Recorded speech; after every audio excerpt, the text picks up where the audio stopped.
Hello everybody, I'm Pilar Archila with Pure Gold, and I'm here with a very, actually interesting subject, sleep apnea. And I'm here with Dr. John Souza. How are you today? I'm very good, thank you. All right. I want you to tell me, what is it that we just had the grand opening? Well, we just recently opened up a new facility here associated with Hillcrest Urgent Care called Sleep Apnea Treatment Centers of America. It's a partnership we formed with a company in South Georgia, and their goal is to provide care for people with sleep apnea. All right. I have always been so intrigued about sleep apnea, and I want Dr. Souza to tell me exactly what is sleep apnea. Well, sleep apnea in the simplest terms really involves episodes during sleep where a person stops breathing. And that sounds dramatic, and I guess if you will see it happen, then sometimes it can appear dramatic. But people actually during sleep at times will intermittently stop breathing. And that occurs for several reasons, primarily because of the fact that the tongue will, during sleep, fall back into the airway and block the airway for a period of time. Now, is there any connection between snoring and sleep apnea? There definitely is, and said simply, it's true that many people that snore have sleep apnea, but many of them that have it also do not. While pretty much everybody that has sleep apnea snores. So if you have sleep apnea, generally you snore, but if you snore, you don't necessarily have sleep apnea. Okay, so if my husband snores and then he stops snoring, should I be worried that he stopped breathing? Yeah, well, you should, because that's in fact when somebody does have sleep apnea, they have periods of snoring mixed in with periods where they stop breathing and they get quiet for a short period of time. And during that time, they're not moving any air, the oxygen levels are falling, the heart rate is going up, and this creates a set of conditions that are potentially dangerous. In that case, if a person is sleeping with you and is snoring, okay, if it stops, breathing and everything, shaking the person, waking the person up is what you need to do, or no? What you need to do if somebody has signs and symptoms of sleep apnea, which is severe snoring and observed episodes of not breathing, then they need to come in and have a test done to document the sleep apnea. And in this case, usually it's not a matter of do they have it or not. Based on your description, we know that they do have sleep apnea. We need to quantify it and find out how severe it is and whether or not it needs some type of treatment. Right. So the first thing is to go and see a doctor and... Yes, the first thing is to go see a doctor, and typically along with the symptoms of snoring and intermittent episodes of not breathing, there are other symptoms that go along with sleep apnea that when people complain of these, we quickly begin to associate with the possibility of them having sleep apnea, particularly daytime drowsiness and fatigue. People often say that after lunch they fall asleep in the chair when they're at work, or if they sit in front of the TV for 10 minutes they fall asleep. And those are all things that are can potentially characteristic of somebody who has sleep apnea. Somebody who does those things infrequently, we wouldn't necessarily give too much concern. But if somebody who routinely says every time I eat lunch and I go sit in my chair in my office after lunch, I fall asleep, well, there's a patient who potentially has sleep apnea. And a person that cannot even watch a full movie and fall asleep? Yeah. Really? A person that has unusual tendencies to fall asleep in situations where they shouldn't, then that would be a consideration. And so all those folks that are in that category should be evaluated in some way to determine whether or not they have sleep apnea. And the way we normally do that is we do a test, a breathing test. Used to be all these tests were done in the hospital or in the laboratory, but now we have the ability to send people home where they can sleep in their own bed and have a sleep test done in the comfort of their own home. And I think this is good for several reasons. One is that the best place to study how you sleep is in your own bed, not in a hotel or a hospital or some other place. And the second thing is that it's less expensive and it's just more convenient for the patients to have it done in the home. All right. exactly why is so dangerous? Well, sleep apnea is dangerous because of the fact that it's known to aggravate other conditions that are serious: cardiac disease, high blood pressure, and various other conditions that are made worse by the existence of sleep apnea. And the most dangerous aspect, I think, of sleep apnea is the fact that when a person goes to sleep and has episodes where they quit breathing, the oxygen levels can fall drastically, and it can cause the heart to beat irregular. It can cause an early morning heart attack, and these are all things that are known to be associated with sleep apnea in patients who have those underlying medical conditions like heart disease. I have heard also the phrase that sleep apnea is real bad for drivers. It is, and truck drivers are the classic examples. Many truck drivers have sleep apnea. There are millions and millions of people in the United States who have undiagnosed sleep apnea right now.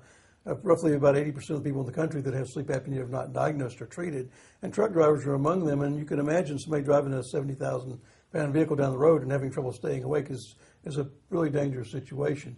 And I think that we've began to recognize with those individuals and other occupational situations where being alert is really important, that these people need to be evaluated and screened for sleep apnea, and where they're found to be positive, treated for sleep apnea. Yeah. All right, we're going to take a very short break. And after this break, I'm sure Dr. Souza is going to talk to us what kind of help we can give to all these people that suffer from sleep apnea.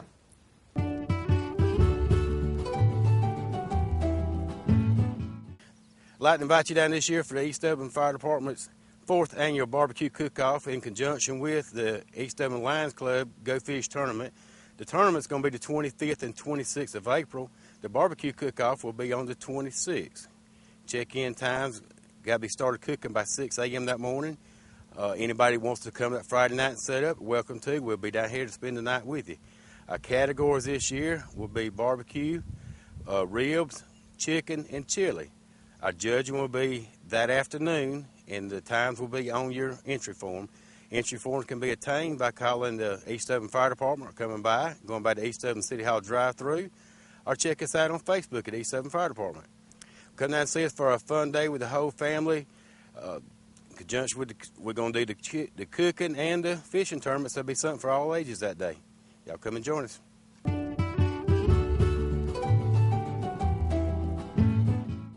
I'm here with Dr. John Souza. We're talking about sleep apnea. What kind of treatments, once you're diagnosed with sleep apnea, what kind of treatments there is out there? Well, that's a good question, and sleep apnea therapy has evolved dramatically. You kind of have to review the history of this condition as far as treatment goes to get the full flavor of the options. And my background before I went to medical school, I was what they called back 25 or 30 years ago an inhalational therapist. And I think nowadays they refer to them as respiratory therapists.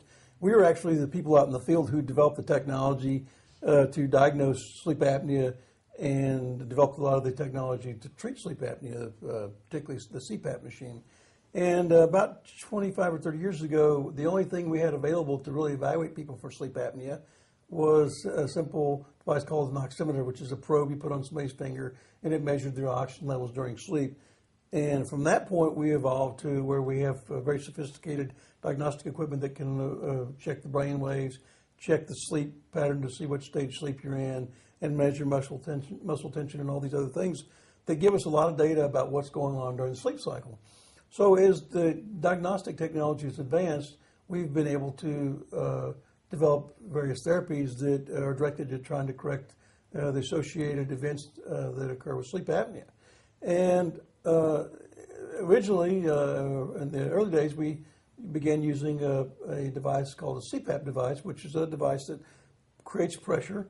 It blows air through the nose and the mouth during sleep and keeps the tongue from falling back in the throat. Oh. And uncomfortable? Or? Well, it's a device that requires quite a bit of acclimation to, quite a bit of adjustment to get where that you can do it. Some patients are so claustrophobic that they can never do the device because they don't want anything on their face. Yeah. But those that stay with it, the results of treating sleep apnea are very good. We have a really significant improvement in individuals' quality of life and their sense of well-being and their ability in the daytime to be alert and functional after going through treatment with CPAP.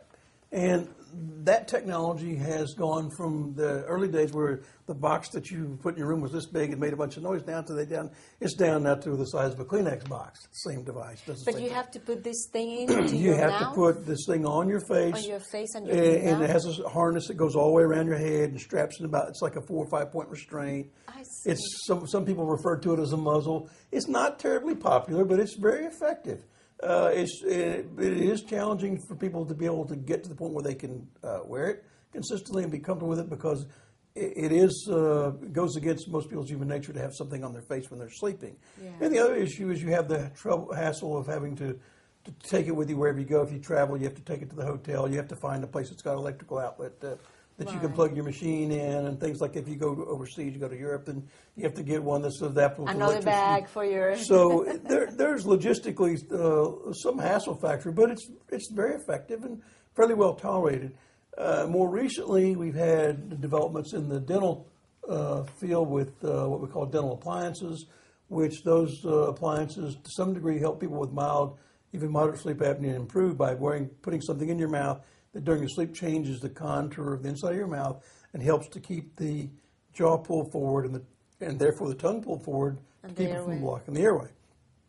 Those devices have limited success. They do work well in some individuals, but they're not across a broad pattern of folks. They're not terribly effective, but they're basically not invasive at all. They don't involve any kind of invasive type of a procedure, and they're probably not as aggravating as wearing a CPAP machine, but they're considerably less effective than the CPAP. And honestly, to date, even till now, the gold standard for treatment and the thing which we compare the effectiveness of all other treatments that we use the CPAP for that because it's by far and away the most effective across the board at treating all comers.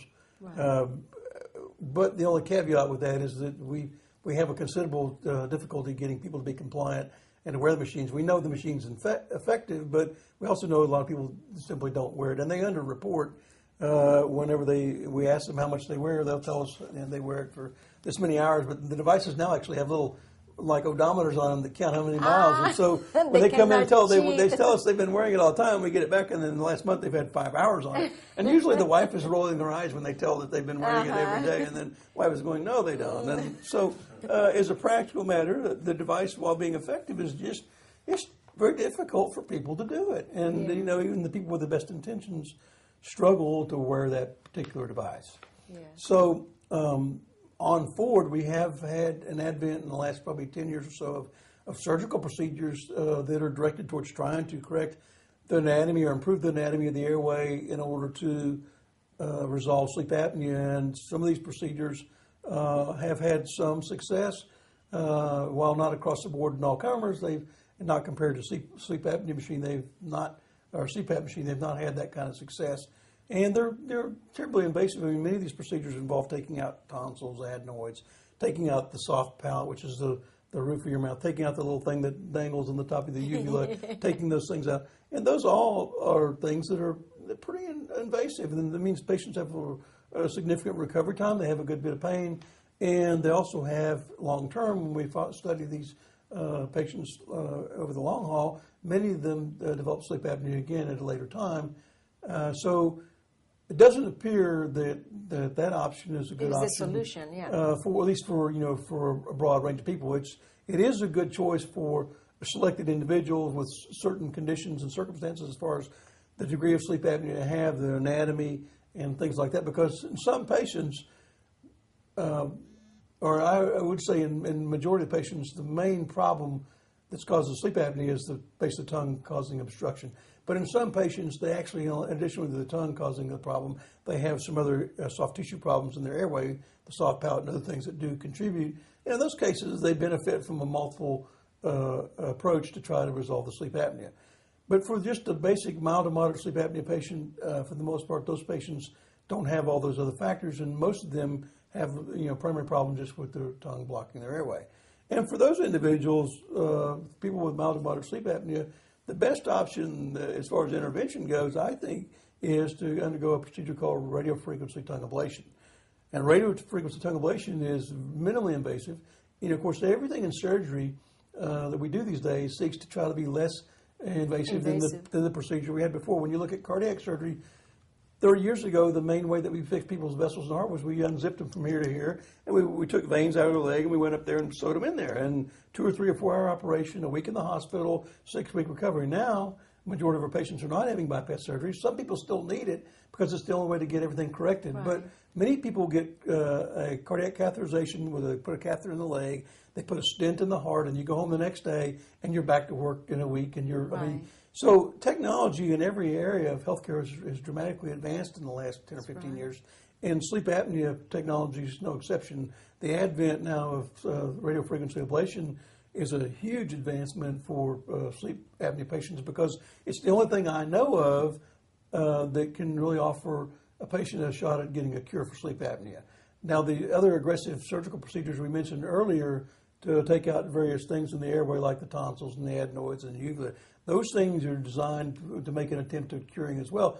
But those type of interventions are the only type of interventions that really seek to cure, whereas a CPAP machine only seeks to treat your apnea and you wear it every night. And as long as you wear it, you're okay, but you're not cured. But not cured. So radiofrequency ablation, on the other hand, has the ability to correct the problem that causes sleep apnea and cure you from sleep apnea. Oh, wow. And the rate of cure, based on roughly about 4,000 patients in a database here in Georgia performed by a local physician in South Georgia, Dr. Silvera, his database has about a 73% cure rate for sleep apnea for people with mild to moderate sleep apnea. Wow. So it's very good. And for patients, to briefly describe what this involves coming to a doctor's office for a consultation and discussing the procedure. Then on the day of the procedure, you come in to the office, and it's somewhat comparable to having a simple dental procedure. You come in, we use a little topical anesthetic to numb the base of the tongue. After we numb the base of the tongue with the topical anesthetic, we inject a few cc's of Novocaine, which is what the dentist uses for your gums. Right. And then after we do that, then we apply a little probe to the base of the tongue for less than a minute. It delivers a series of impulses of radiofrequency energy. You don't feel anything when we do it. There's no pain. And after we're done, then your tongue is numb for a couple hours. And once the anesthesia wears off, then your tongue is back to normal. Then you can eat whatever you want to eat. Your tongue is going to be sore for a couple of days, comparably, I think, to if you bit your tongue, in a couple of days you have a sore tongue. It would be sore like that, but it's not going to be a dramatic amount of discomfort, and people tolerate it very well. And then this treatment is done over a series of 4 intervals, 2 weeks apart. And the reason why it's done like that is because of the early experience in doing radiofrequency ablation, they tried to deliver all the energy in one treatment. And what we found when we did that was, while the outcome was the same as far as curing sleep apnea, the patients had a lot of postoperative discomfort. They had a lot of pain, and they required a longer time to recover, and it required pain medication. Just doing it like that. So by doing it in smaller intervals at a time, it's cumulative. In other words, what you do each time, it stacks up so that after the 4 treatment, it all adds up to getting to where you need to be as far as the base of the tongue is concerned. Now, we thought when this was first being done, we thought that the mechanism whereby that the sleep apnea was improved, we thought that the treatments actually shrunk the base of the tongue. And we now know that while we do get about a 15 to 20% reduction in the volume of the base of the tongue, that's not how it works. How it works is it actually causes a splinting effect, which means it causes the tongue, when you go to sleep, to kind of stay forward in your mouth and not fall back. When you're awake, your tongue has no problem staying in the front of your mouth. It doesn't fall back in your throat. But when you go to sleep and all your muscles get relaxed, that muscle gets relaxed too, and it falls back in your throat, and it blocks your airway. So radiofrequency ablation, what it does, it creates a splinting effect, but that effect is fairly undetectable to the patient because it doesn't affect taste buds, it doesn't affect your ability to talk, it doesn't affect your ability to sing. So it's not going to have any side effects? So it doesn't have any perceivable side effects. And, in terms of complications, in the series of 4,000 patients that I mentioned earlier by Dr. Silvera, he didn't have any wound infections. In his patients, he had no major complications.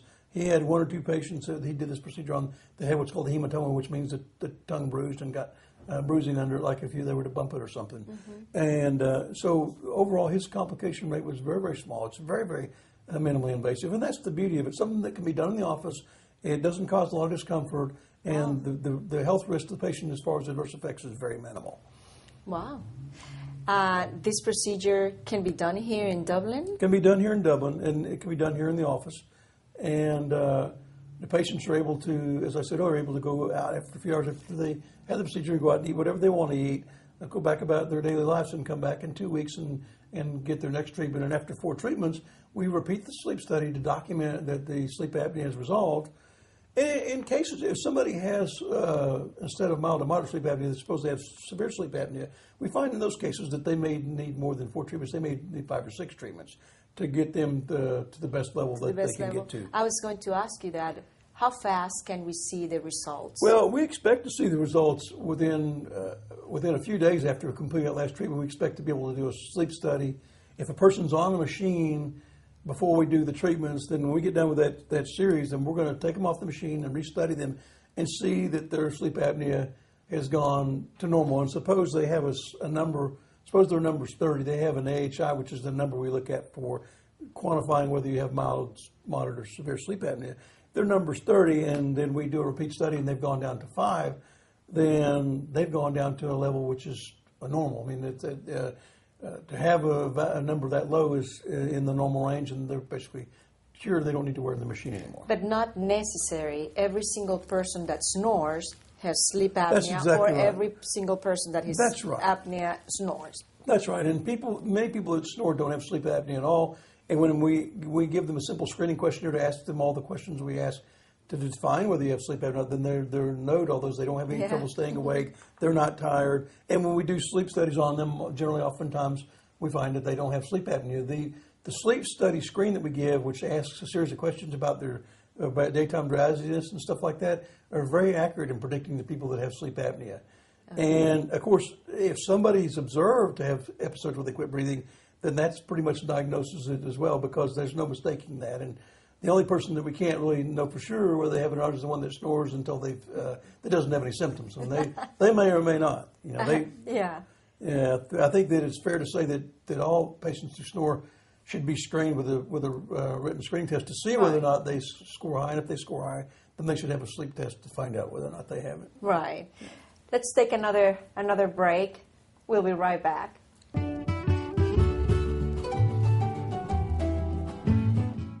Hi, I'm Mike Ville, owner of MPHI. If you or a loved one suspect or have been told that you have mold in your home or business, please give me, Mike Ville, a call at MPHI. I'm a member of the American Industrial Hygiene Association, our nation's leader for public health challenges.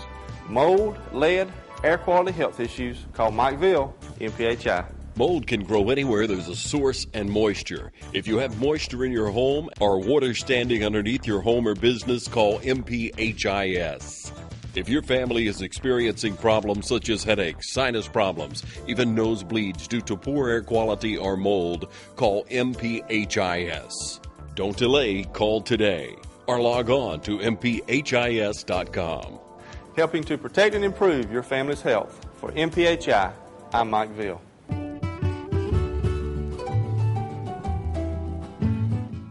Welcome back. Very important question. Is this covered by medical insurance? It is. And as a matter of fact, most insurance companies do cover it. Medicare covers it. United covers it. A lot of the other insurance payers around this area cover it.